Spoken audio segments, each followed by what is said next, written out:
One wee girl's trip to the corner shop and another wee boy's passion for pigeons would result in a heartache for two Aberdonian families. Hi wee ones, it's just me Dawn today. So before I start this week's episode, I need to give you a trigger warning, as both of the cases discussed today are particularly horrific and graphic, and does contain crimes targeting children and child abuse, so listener discretion is advised. It was early evening on Sunday the 8th of January 1961, and 26-year-old Maureen Higgins was on her way to choir practice. She was walking briskly along Printfield Walk when she saw what she thought was a wounded dog crawling slowly along the gutter.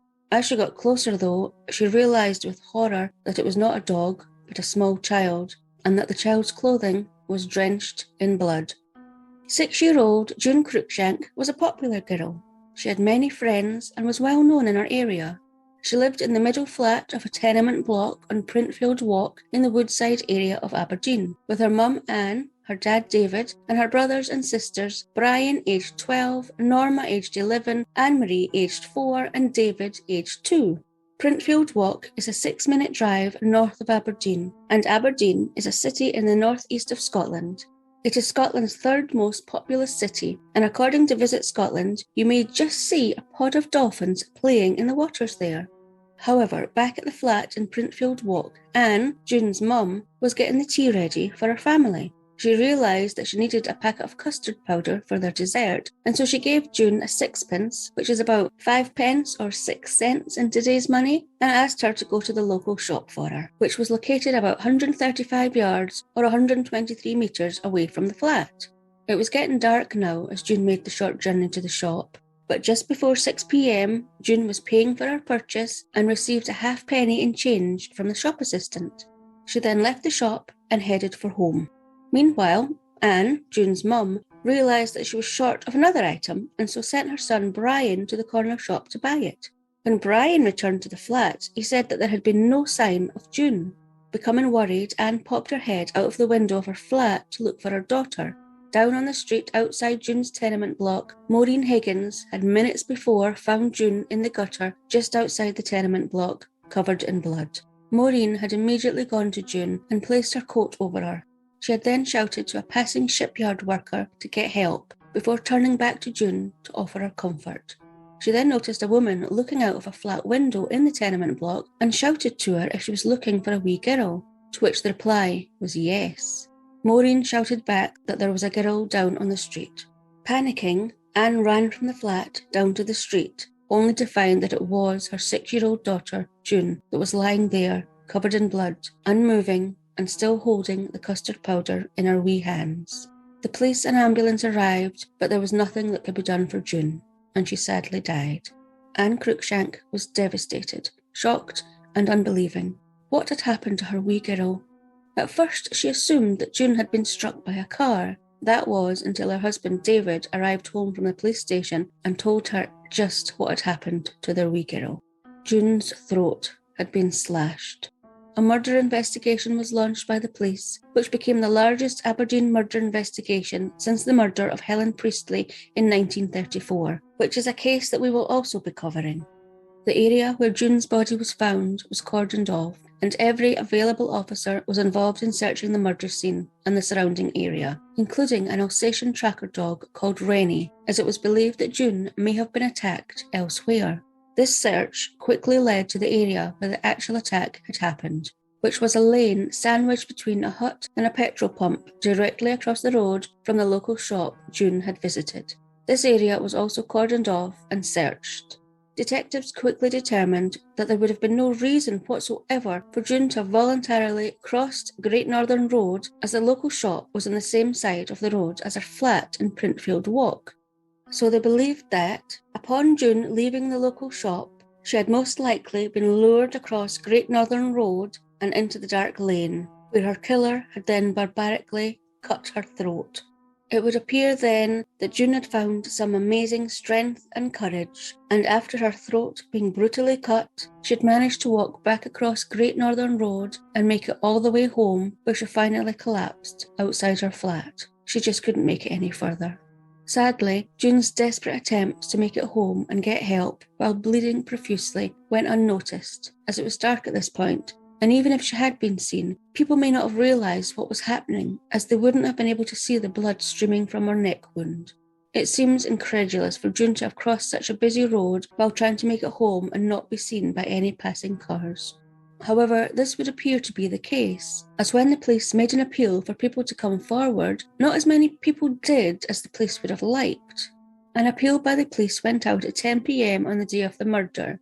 Chief Constable Alexander Matheson held a press conference and asked for witnesses to come forward if they had seen a man or a youth with June, or if they had seen a man or youth with blood on his clothing in the Woodside or Printfield area. Police officers also went door to door from one end of Great Northern Road to the other. And yet, at a press conference on Monday, the day after June's murder, Chief Constable Matheson said that they were struggling with his case and they weren't getting any leads. He also said that they were appealing for 5 men and 3 women to come forward, as it was believed that they could help them with their inquiries, giving the description of one of the men as having tousled hair. He went on to say that this was a motiveless attack. June had not been sexually assaulted or robbed, as she still had the halfpenny change from her trip to the shop, which at the time seemed pretty insignificant. While June's mum Anne was attending to June on the street, a woman who was passing by happened to see something shiny beside June and so picked it up. It was a shilling. Assuming it was June's, she handed it to June's mum, who in turn, and not thinking straight, assumed it was June's change from the shop. She wouldn't think about this until later, but when she did, she realised how odd it was, as June wouldn't have had this much change, and so she told the police and they took it into evidence. This discovery wasn't disclosed to the public at the time, but would become very significant, but I'll come back to that later. Following the door-to-door inquiries, a statement was released from the police, who were keen to speak to a total of 19 individuals now, mostly men, that had been seen in the area at the time of the murder. However, discouragingly, only 2 people responded to this plea, which was really frustrating for the police, as hardly anyone was coming forward. The police were getting no solid leads, and the case was going cold. A reconstruction also took place, where June's 15-minute journey from leaving her home to go to the corner shop to being found in the gutter outside her home was reenacted. But again, there was very little that came from this either. The police also carried out an extensive search for the murder weapon within a 1-mile radius, which was thought to be a sharp-edged instrument. But again, this brought no results. Things weren't looking too good in the hunt for June's killer. Frustrated by the lack of leads, June's dad, David, made a statement through the Scottish Daily Express newspaper saying, "To whoever is sheltering my daughter's killer, for God's sake, please come forward and tell the police all you know before there is another terrible tragedy."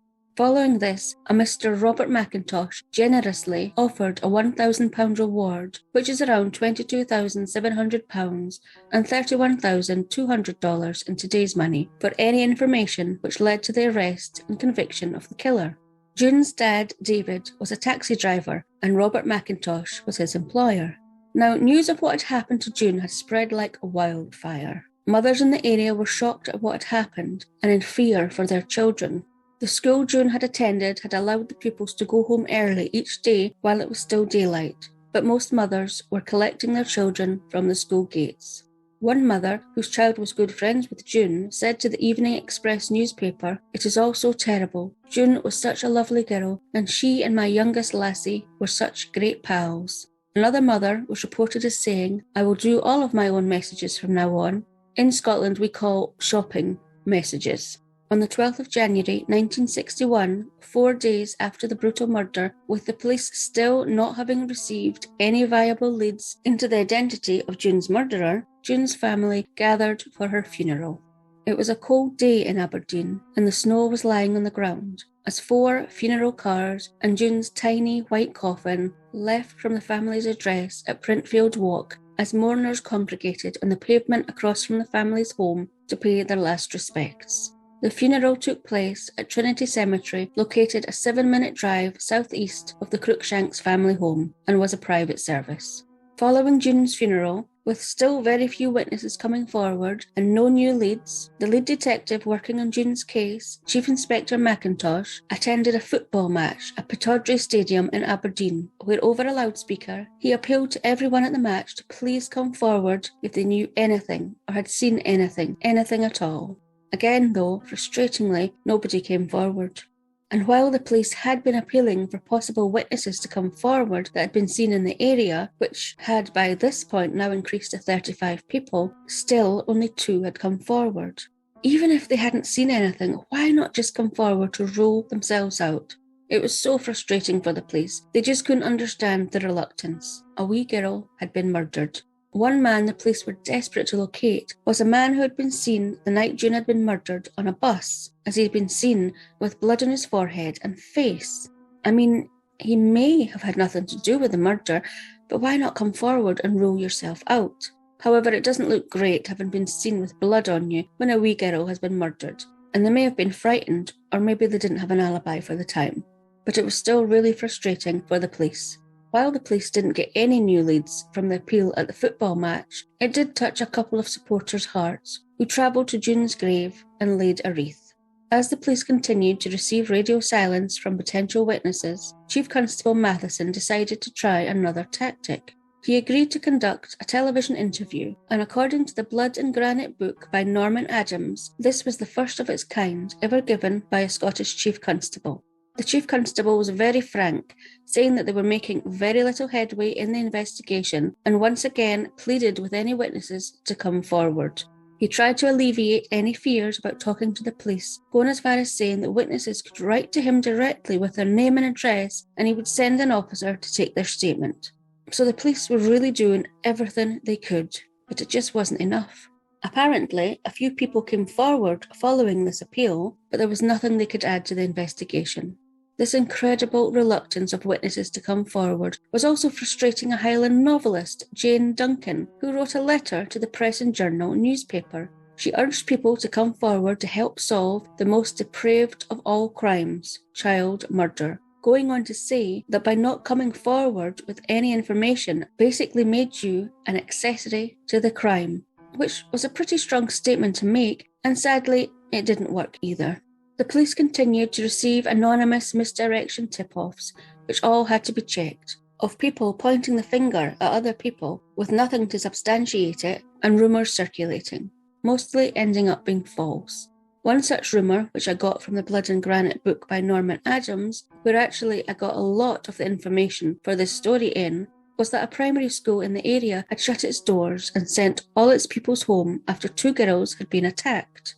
Obviously, this caused even more panic and fear among parents in the area. However, once investigated, it turned out that yes, the school had closed its doors and sent the pupils home, but not because anyone had been attacked, but because there had been a burst water pipe and the classrooms were flooded. The police didn't really need to be constantly dealing with this misinformation, which was causing more fear among the community, while they were getting no further forward with finding the murderer of June Cruikshank.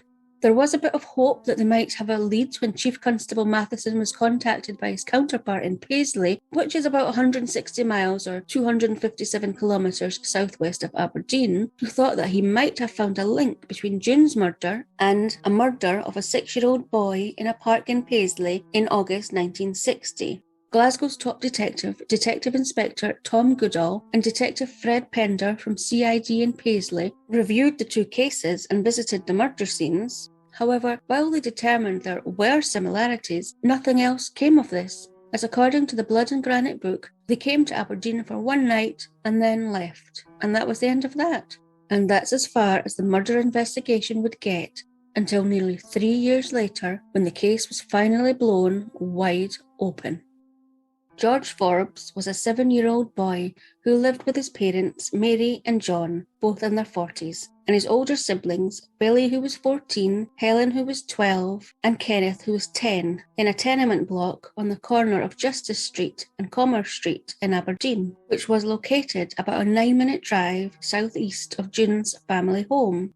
George loved nothing more than going in search of pigeons. He loved pigeons, and could regularly be found down at the docks feeding the birds. At 7 p.m. on Sunday, the 7th of July, 1963, George said bye to his mum and dad via sign language, as they were both deaf, saying that he wouldn't be long, before turning on his heels and running out to play, his parents no doubt assuming that he was off to feed the pigeons. George's tenement block was actually really close to the cemetery, where June's funeral had taken place, being a mere 3-minute drive away and a 7-minute drive away from June's home. As it was the school holidays, George would have known that he was allowed out a bit later. But as darkness fell, the hours passed, and still there was no sign of George. Fearing the worst, George's mum and dad reported him missing, and a massive search took place, which covered a 1 mile or 1.6 kilometre radius from George's home.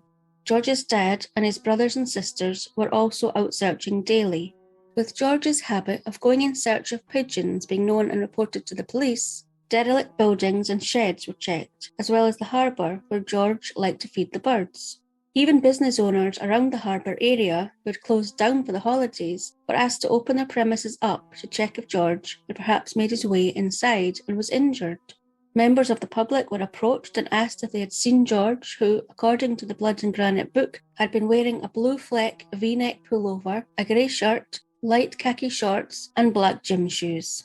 Rennie and Colonel, 2 sniffer dogs, were even brought in to help with the search, and door-to-door inquiries were carried out.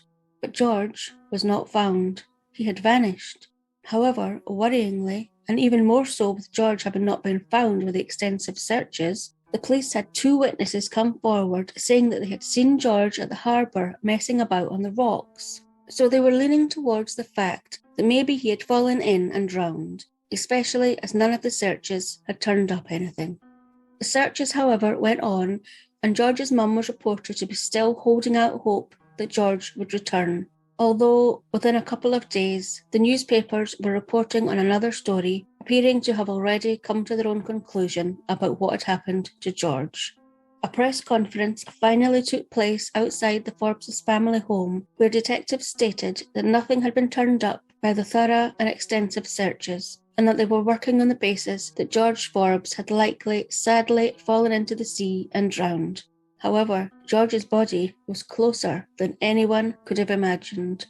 The months would have gone past slowly and agonisingly for the Forbes family, just like the Cruikshank family before them, with no resolution to what had happened to their child.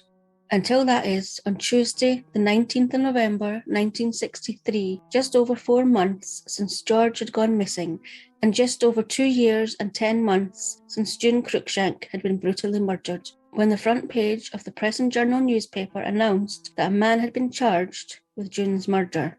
Apparently, a witness had come forward, but for something completely different. So a couple of 7-year-old boys had been in a greenhouse on an allotment that had belonged to a man they knew as Jimmy.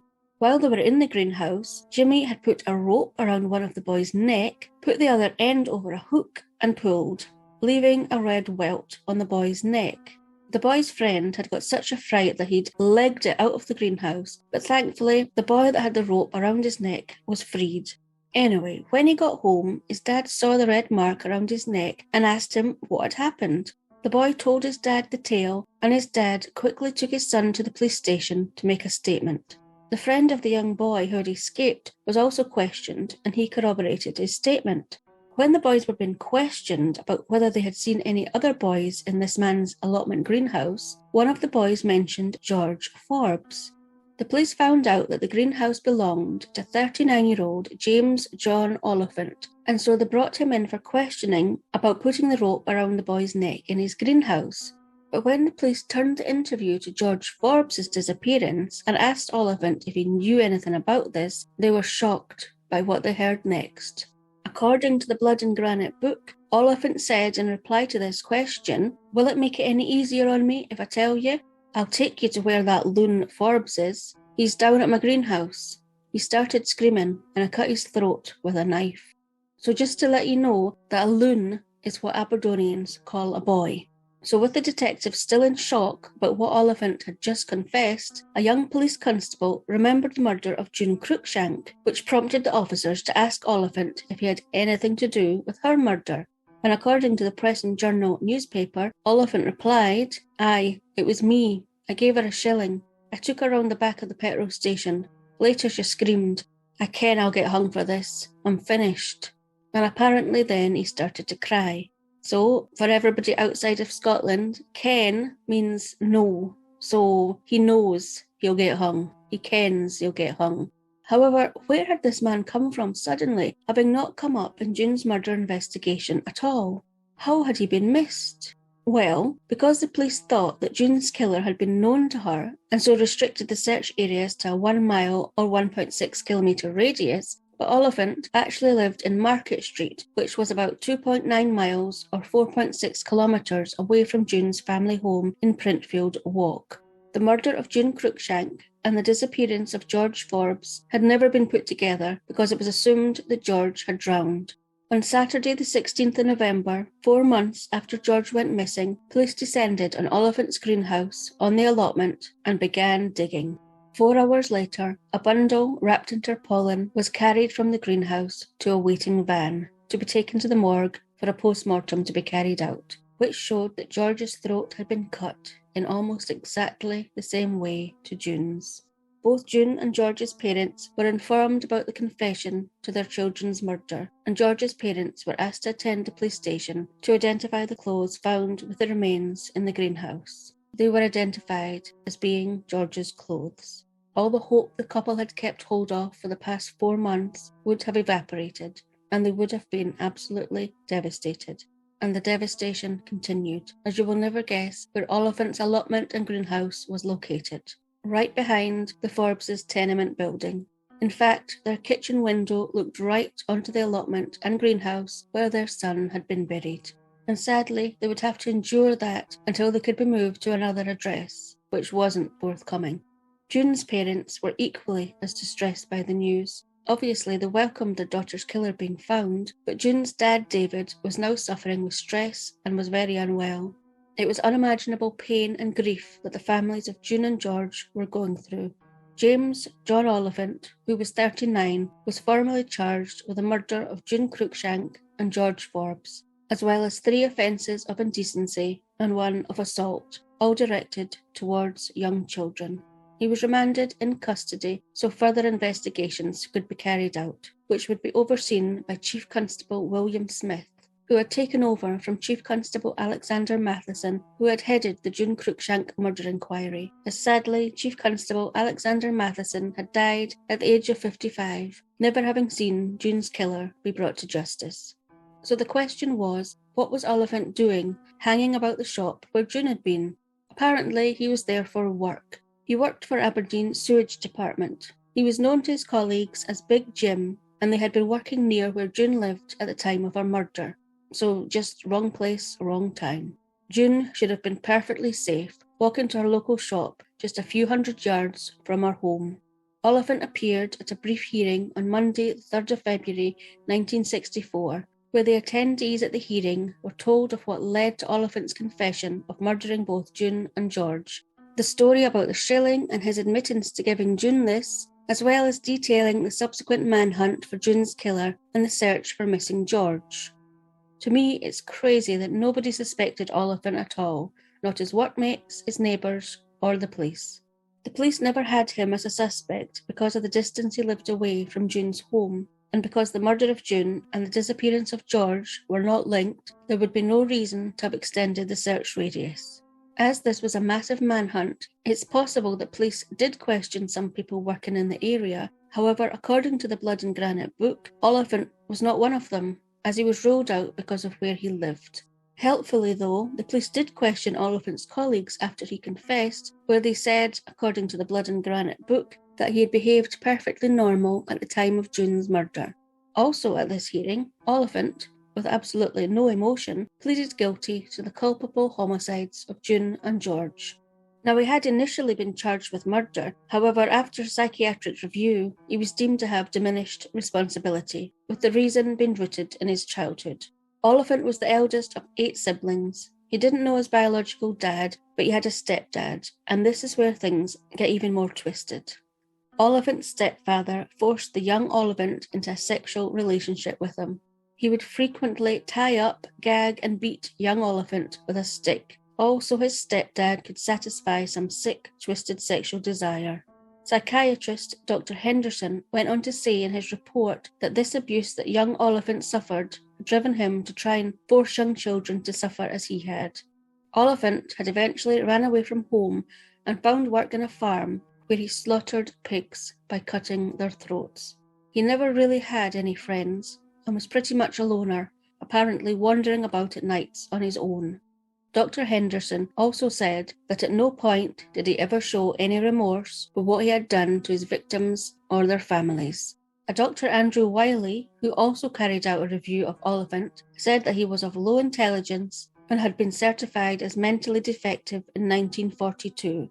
When Dr. Wiley was asked in his professional opinion if Oliphant were to be released into society, would he likely commit offences again, he replied, "I am of the opinion that he would be liable to commit such offences again."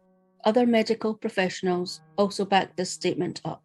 After listening to all the reports, Lord Strachan, who was presiding over the hearing, was ready to give his verdict. James John Oliphant, now 40, would be sent to the State Hospital at Carstairs without limit of time. It was confirmed by the Scottish Daily Express newspaper and reporter Bill Beattie that without limit of time meant a life sentence when talking about a mental health hospital. The only way Oliphant could go free is if the Scottish Secretary agreed to this, and there would have to be pretty solid grounds for this decision to ever be made. As it turned out, Oliphant died in the State Hospital at Carstairs in February 1988, 24 years after his sentence.